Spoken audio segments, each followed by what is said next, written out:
Kerala story 2 देखकर आए हो, कैसी लगी film? It was a nice film and the story was also nice. I liked it. I like it. And जिस तरीके से कॉन्सेप्ट दिखाया गया है लव जिहाद का, क्या लगता है एक्चुअल में एग्जिस्ट करता भी है? बिल्कुल करता है. हाँ मतलब करता है। लगता है कि ये फिल्म नहीं एक प्रोपेगेंडा है। Not really. केरला स्टोरी 2 देखकर आए हो, कैसी लगी film? Yes, the acting was so good and the message was so useful. उसके लिए लड़कियों के लिए बहुत अच्छा मैसेज मिला है उसमें. So I like this movie a lot. जो कॉन्सेप्ट दिखाया गया है लव जिहाद, क्या वाकई आपको लगता है एग्जिस्ट करता है? यस, बहुत अच्छी मूवी है। जो पहले वाला पार्ट आया था वो बहुत ज़्यादा सुपर डुपर हिट गया था, तो क्या लगता है उस हिसाब से ये इतना चल पाएगी? हाँ, ऑब्वियसली चलेगी. अगर पहला पार्ट इतना ज़्यादा हिट हुआ है तो ऑब्वियसली सेकंड पार्ट तो ज़्यादा हिट होना चाहिए. It was a nice film and the story was also nice. उसके लिए लड़कियों के लिए बहुत अच्छा मैसेज मिला है उसमें. और जो एक्चुअल प्रॉब्लम है केरला में उसके ऊपर ही है. കണ്ടില്ലേ, കേരള സ്റ്റോറിക്ക് നോർത്ത് ഇന്ത്യയിൽ കിട്ടുന്ന സ്വീകരണം എന്താണെന്നുള്ളതിനെ ഒരു ചെറിയ റിവ്യൂ ക്ലിപ്പാട്ടോ കാണിച്ചു തന്നിട്ടുള്ളത്.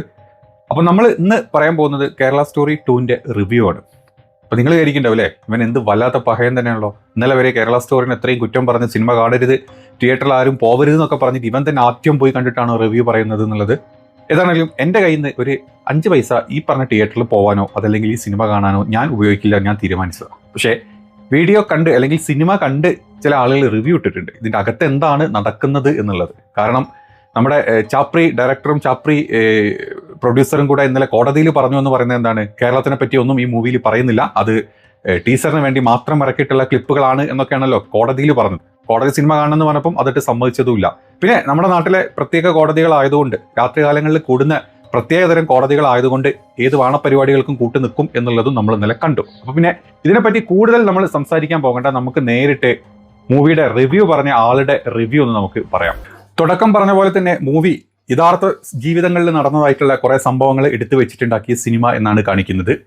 അങ്ങനെ ഈ സിനിമ നടക്കുന്നത് നമ്മുടെ ഇന്ത്യയിലെ 3 സംസ്ഥാനങ്ങളിലെ കാര്യങ്ങളാണ്. മറ്റു ചില കാര്യങ്ങളും വരുന്നുണ്ടെന്ന് പറയുന്നുണ്ട്, പക്ഷേ പൂർണ്ണമായിട്ട് ഞാൻ കാണാത്തത് കൊണ്ട് എനിക്ക് അതിൻ്റെ ഡീറ്റെയിൽസ് കൂടുതലായിട്ട് അറിയില്ല. പക്ഷേ ഈ 3 സംസ്ഥാനങ്ങൾ, ഒന്ന് കേരളം, മധ്യപ്രദേശ്, രാജസ്ഥാൻ, ഈ 3 സ്ഥലങ്ങളിലെ ഉന്നതകുല ഹിന്ദു പെൺകുട്ടികളെ വളച്ചടിച്ച് കൊണ്ടുപോകുന്ന മുസ്ലിം ഭീകരന്മാരായിട്ടുള്ള യുവാക്കൾ കൊണ്ടുപോയി നടക്കുന്ന കാര്യങ്ങൾ. നമുക്ക് ആദ്യം മധ്യപ്രദേശിൽ തുടങ്ങാം. കേരളം നമുക്ക് വരാം, വെയിറ്റ് ചെയ്യും. അങ്ങനെ മധ്യപ്രദേശിൽ നടക്കുന്നത് ഒരു ഉന്നതകുല ജാതയായിട്ടുള്ള ഹിന്ദു പെൺകുട്ടിയെ വളച്ചെടുക്കുന്ന ഒരു മുസ്ലിം ഭീകര യുവാവ്.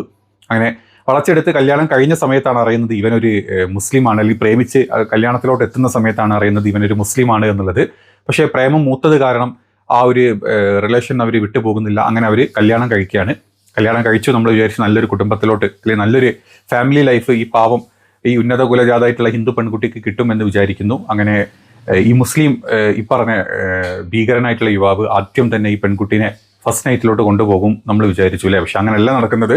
ആദ്യം ഈ പെണ്ണിനെ ഈ കല്യാണം നടത്തിക്കൊടുത്ത ഇമാമിന് കാഴ്ചവെക്കാനാണ് കൊണ്ടുപോകുന്നത്. അങ്ങനെ ഇമാം ഈ കുട്ടിനെ നല്ല രീതിയിൽ ബലാത്സംഗം റേപ്പ് ചെയ്യുന്നു. അത് കഴിയുമ്പോൾ നമ്മൾ വിചാരിക്കും ഇത് കഴിഞ്ഞു, ഇത് മുസ്ലിമിലെ വല്ല ആചാരമാണ് എന്നൊക്കെയാണ് കാണിക്കുന്ന രീതി എന്നാണ് പറയുന്നത്. അങ്ങനെ അത് കഴിഞ്ഞപ്പം ഇവൻ്റെ കൂട്ടത്തിലുള്ള പല പല ആളുകൾക്ക്, പള്ളിയിലെ പല പല ആളുകൾക്ക്, ഇമാമിൻ്റെ കൂടെയുള്ള പല പല മുസ്ലിം ആളുകൾക്ക് ഈ പെണ്ണിനെ കാഴ്ചവെക്കുന്നു. എല്ലാവരും മാറി മാറി ബലാത്സംഗം ചെയ്യുന്നു. അങ്ങനെ കുറേ ബലാത്സംഗങ്ങൾ കഴിയുമ്പോൾ അവർ പറയുന്നു ഇതുവരെ ഈ കുട്ടി കാഫിറായിരുന്നു, ഇപ്പം നമ്മളെല്ലാവരും കൂടെ റേപ്പ് ചെയ്തതിന് ശേഷം ഈ കുട്ടി മുസ്ലിം ആയിട്ടുണ്ട്, ഇനി നമുക്ക് ഇവളെ റോസ് വെള്ളത്തിൽ കുളിപ്പിക്കാം. അതായത് പനിനീർ പൂക്കളൊക്കെ ഇട്ട് റോസ് ഇട്ട വെള്ളത്തിൽ ഈ പെണ്ണിനെ കുളിപ്പിക്കുന്നു. അതോടുകൂടി പെണ്ണ് മുസ്ലിമായി. ഇങ്ങനെയാണോ അല്ലെ മധ്യപ്രദേശിൽ മതം മാറ്റുന്നത് അല്ലേ? ഭയങ്കര മതം മാറ്റം, ഒരു രക്ഷയില്ല. അതിൽ മുസ്ലിങ്ങൾ ഇത് കാണുന്നുണ്ട്, നോട്ട് ചെയ്ത് വെച്ചോ. നമ്മളെ പറ്റി അല്ലെങ്കിൽ മുസ്ലിങ്ങളെ പറ്റിയുള്ള ഇവന്മാരെ പോലത്തെ തേർഡ് റേറ്റ് നാറി ചെറ്റ നായിക്കാട്ടങ്ങൾക്ക് ഉള്ള ഉള്ളിലുള്ള ധാരണകൾ ഇങ്ങനെയാണ്. ഈ ധാരണയാണ് ഇവന്മാർ ഈ കേരള സ്റ്റോറി പോലത്തെ മൂവി വെച്ചിട്ട് പുറത്തോട്ട് ഇന്ത്യക്കകത്തും ഇന്ത്യയുടെ പുറത്തും പ്രചരിപ്പിക്കുന്നത്. ഇവനെ പോലത്തെ ചെറ്റകളെ കണ്ടു കഴിഞ്ഞാൽ എന്ത് ചെയ്യണമെന്ന് തീരുമാനിച്ചാൽ മതി, ഒന്ന് ആലോചിച്ചാൽ മതി. അങ്ങനെ ഈ കുട്ടിയെ മുസ്ലിം ആക്കുന്നു. ഈ റേപ്പും കാര്യങ്ങളൊക്കെ കഴിഞ്ഞ് വെള്ളത്തിൽ കുളിപ്പിച്ചതിന് ശേഷം കുട്ടി മുസ്ലിം ആവുന്നു. അങ്ങനെ ഈ കുട്ടിനെ ഇവൻ വീട്ടിലോട്ട് കൊണ്ടുപോകാണ്. ഇനിയെങ്കിലും നല്ലൊരു ജീവിതം കിട്ടട്ടെ എന്നൊക്കെ വിചാരിച്ച് ഇങ്ങനെ വീട്ടിലോട്ട് കൊണ്ടുപോകുന്നു. ഇവൻ്റെ ഇവൻ്റെ ഉമ്മ ആ പെണ്ണിനെ വീട്ടിലോട്ട് വിളിച്ചു വരുത്തി. അങ്ങനെ അവർ വീട്ടിൽ നിൽക്കുന്ന സമയത്താണ് അറിയുന്നത് ഓരോ ദിവസം ഈ പെണ്ണിനെ ഓരോ ആളുകൾക്ക് കാഴ്ച വെച്ചുകൊണ്ടിരിക്കുന്ന ഇവൻ്റെ ഉമ്മ. പൈസ വാങ്ങിക്കുന്നു, പെണ്ണിനെ കാഴ്ച വെക്കുന്നു. അങ്ങനെ ഇവളുടെ ജീവിതം ഇങ്ങനെ റേപ്പ് ചെയ്യാനായിട്ട് മാത്രം അവൻ്റെ വീട്ടിൽ ഇങ്ങനെ ഒതുക്കിക്കൊണ്ടിരിക്കുന്ന സമയത്ത് ഒരു ദിവസം അവൻ്റെ ചേട്ടൻ്റെ മുമ്പിലോട്ടും ഈ പെണ്ണിനെ കാഴ്ച വെക്കുകയാണ്. അതായത് അനിയൻ കല്യാണം കഴിച്ച് കൊണ്ടുവന്ന ഹിന്ദു പെൺകുട്ടീനെ ഈ മുസ്ലിം ഭീകര കുടുംബത്തിൽ ഇത്രയും ആളുകൾ റേപ്പ് ചെയ്ത് ഇനി ഇവൻ്റെ ചേട്ടനും കാഴ്ച വെക്കുന്നു.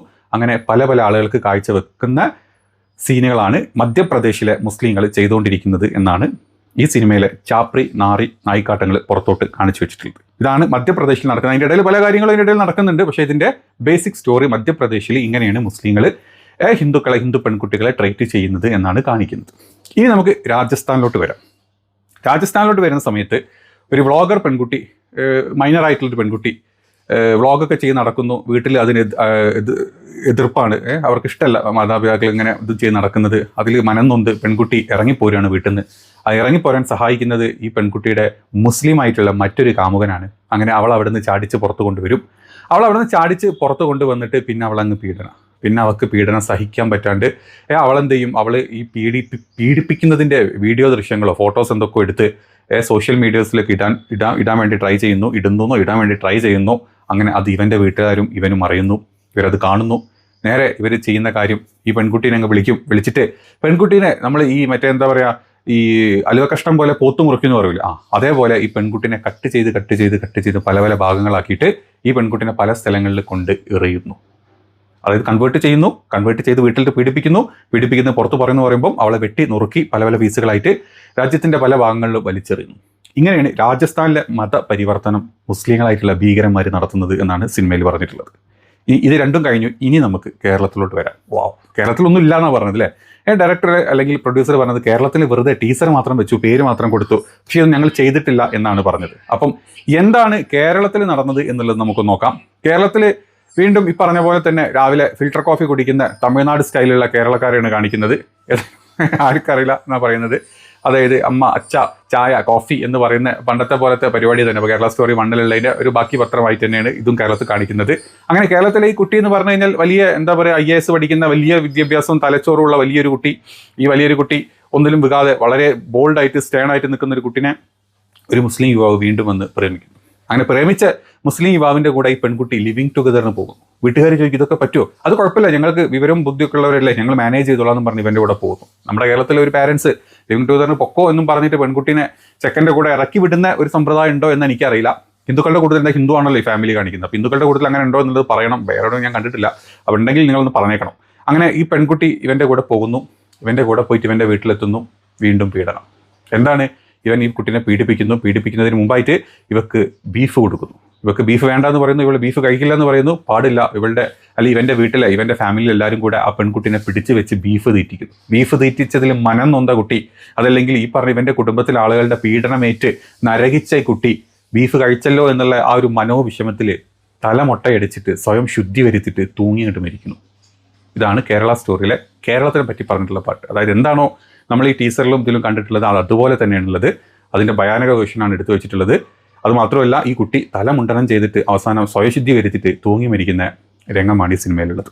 ഇനി നിങ്ങൾ പറ, 3 സ്ഥലത്ത് മുസ്ലിങ്ങൾ എങ്ങനെയാണോ ഹിന്ദു കുട്ടികളെ, ഹിന്ദു പെൺകുട്ടികളെ ചൂഷണം ചെയ്യുന്നത്, മതം മാറ്റിയിട്ട് ഇതുപോലെ മൊയ്ലിയാർക്ക് അല്ലെങ്കിൽ മൊയ്ലിയമാർക്ക് കാഴ്ചവെച്ച്, അവൻ്റെ കൂട്ടുകാർക്ക് കാഴ്ചവെച്ച്, അവൻ്റെ നാട്ടുകാർക്ക് കാഴ്ചവെച്ചിട്ട് റോസ് വെള്ളത്തിൽ കുളിപ്പിച്ച് അവനെ കാഫിറല്ലാത്ത പെൺകുട്ടിനെ മുസ്ലിമാക്കി മാറ്റി റേപ്പ് ചെയ്യാൻ കൊണ്ട് നടക്കുന്ന മധ്യപ്രദേശും, അതല്ലെങ്കിൽ മതപരിവർത്തനം നടത്തി പീഡിപ്പിച്ചതിന് ചോദ്യം ചെയ്ത പെൺകുട്ടിനെ നുറുക്കി പല പല കഷ്ണങ്ങളാക്കി പല സ്ഥലത്ത് വിട്ട രാജസ്ഥാനി മുസ്ലിംസിനെയും കേരളത്തിലോട്ട് വരുന്ന സമയത്ത് ഇങ്ങനെ വെടുപ്പും വിദ്യാഭ്യാസവും ബുദ്ധിയുള്ള പെൺകുട്ടികളെ ലിവിങ് ടുഗദർ എന്ന് പറഞ്ഞ് വിളിച്ചു കൊണ്ടുപോയിട്ട് അവൻ്റെ വീട്ടിൽ വെച്ചിട്ട് അവളെ കൊണ്ട് ബീഫ് തീറ്റിച്ച് അവളെ പീഡിപ്പിച്ച് അതിൽ മനം നൊന്ത് തൂങ്ങി മരിക്കുന്ന പെൺകുട്ടിയുടെയും കഥ. ഈ 3 കഥകൾ ഏത് വാട്സപ്പ് യൂണിവേഴ്സിറ്റിയിൽ നിന്നാണ് ഈ ചാപ്രി നായിൻ്റെ മക്കൾക്ക് കിട്ടിയത് എന്നുള്ളത് നമുക്കറിയില്ല. ഏതാണെങ്കിലും നമ്മുടെ കോടതി വരെ ഇത് അപ്രൂവൽ കൊടുത്ത് സിനിമ നിങ്ങൾ ഇറക്കിക്കുമെന്ന് പറഞ്ഞ സ്ഥിതിക്ക് ഇന്ത്യയിലെ അവസ്ഥ, ഇന്ത്യയുടെ ജുഡീഷ്യറിയുടെ അവസ്ഥ, ഇന്ത്യയുടെ രാജ്യം ഭരിക്കുന്ന നായിക്കാട്ടങ്ങൾ ചെയ്തു കൂട്ടുന്ന ചെറ്റത്തരങ്ങളുടെ അവസ്ഥ എന്താണെന്ന് ഇപ്പോൾ നിങ്ങൾക്ക് മനസ്സിലായല്ലോ.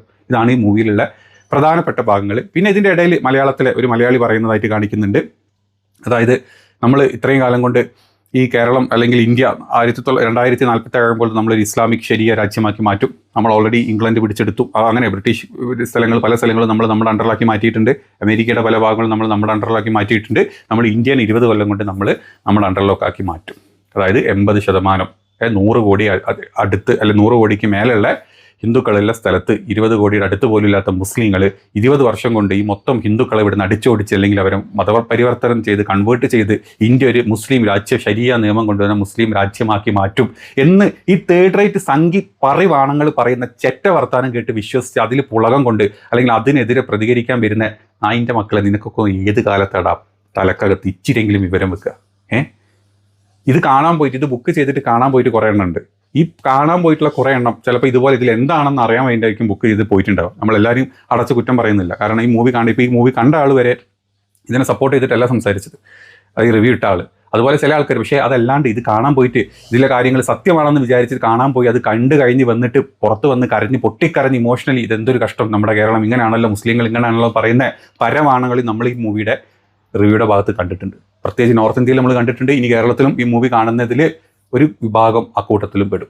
അപ്പം നിങ്ങൾ കരുതിയിരുന്നുള്ള ഇമാതിരി പ്രൊപ്പഗണ്ടാസാണ് നമ്മുടെ നാട്ടിൽ ഇവന്മാർ അഴിച്ചു വിട്ടിട്ടുള്ളത്. ഈ വക ടീംസിന് എന്ത് ചെയ്യണം എന്നുള്ളത് സ്വയം ഒന്ന് ചിന്തിച്ച് നോക്കിയാൽ മതി. മാറ്റി നിർത്തിക്കോളാം, സംഖ്യനെ ഇപ്പം തന്നെ മാറ്റി നിർത്തിക്കോളാം. കുമ്മൻ ചെറ്റ എന്നൊരു വർത്തമാനം പറഞ്ഞിട്ട് നിങ്ങൾ കേട്ടിട്ടുണ്ടാവും. ഏതൊക്കെ സിനിമ ഞാൻ കാണും, കേരള സ്റ്റോറി 1 എത്ര സത്യമായിട്ടുള്ള കാര്യങ്ങളല്ല അതൊക്കെ തന്നെയാണ് കേരള സ്റ്റോറിയിൽ 2 ഉള്ളതിൽ. കുമ്മനം രാജശേഖരൻ എന്ന് പറഞ്ഞാൽ മരവാഴ എന്നൊരു പത്രത്തിന് ബൈറ്റ് കൊടുത്തിട്ടുണ്ട്. ആ എത്ര പേര് കാണുന്നുണ്ടെന്നുള്ളതല്ലോ, ആ സിനിമയിൽ എന്താണ് കുഴപ്പമെന്നുള്ളതാണ്, എന്ത് ദൂഷ്യമാണ്, എന്ത് ഉപദ്രവമാണ്, ആർക്കാണ് ഉണ്ടായിരിക്കുന്നത് എന്നുള്ളതല്ലേ പ്രശ്നം. ഒരു പ്രശ്നമില്ല. ഞാൻ ആദ്യ ഭാഗം കണ്ടതാണ്, ഒരു അവമാനവും ഇല്ല. അതല്ല, കേരള സ്റ്റോറി ബിയോണ്ടാണ്, ഗോസ് ബിയോണ്ട് എന്നായിരിക്കുന്നത്. ഒരു സിനിമ കാണാൻ എത്ര പേർ കാണുന്നുണ്ട് എന്നുള്ളതിന് അറിയുന്നത് എപ്പോഴാണ്? അത് പ്രചാരത്തിലെത്തുമ്പോഴല്ലേ, തിയേറ്ററിൽ എത്തുമ്പോഴല്ലേ. കേരള സ്റ്റോറി ഇതിനു മുമ്പും വന്നതാണല്ലോ, ഇത് 2ാം ഭാഗമല്ലേ. ആ കേരള സ്റ്റോറി 1ാം ഭാഗം ഞാൻ കണ്ടതാണ്. അല്ല, അത് സംബന്ധിച്ച് ഒത്തിരി വിവാദങ്ങളുണ്ടായി, കോടതി സ്റ്റേ ചെയ്തു, അങ്ങനെയൊക്കെ ഉണ്ടായിരുന്ന ഒരു ആശയക്കുഴപ്പമുണ്ടായിരുന്നു. അതൊക്കെ മാറിക്കോളും. നമുക്ക് ആ എത്ര പേര് കാണുന്നുണ്ടെന്നുള്ളതല്ലോ, ആ സിനിമയിൽ എന്താണ് കുഴപ്പമെന്നുള്ളതാണ്, എന്ത് ദൂഷ്യമാണ്, എന്ത് ഉപദ്രവമാണ്, ആർക്കാണ് ഉണ്ടായിരിക്കുന്നത് എന്നുള്ളതല്ലേ പ്രശ്നം. ഒരു പ്രശ്നമില്ല. ഞാൻ ആദ്യ ഭാഗം കണ്ടതാണ്, ഒരു അവമാനവും ഇല്ല. അപ്പോൾ നിങ്ങൾ മനസ്സിലായി, ഇതുവരെ BJP-ക്കാർ തുറന്നൊന്നും പറഞ്ഞിട്ടില്ലെങ്കിൽ ഉള്ളിലിരിപ്പ് ഇതാണ് എന്നുള്ളത്. നോക്കി വെച്ചോ, ഇവനൊന്നും അടുപ്പിക്കരുത്, അല്ലെങ്കിൽ നിൻ്റെയൊക്കെ തലേ കയറി അല്ലെങ്കിൽ നിന്നെയൊക്കെ ബീഫ് കുത്തിക്കയറി കൊന്നുകളും ചിലപ്പോൾ. സൂക്ഷിച്ചോളണം.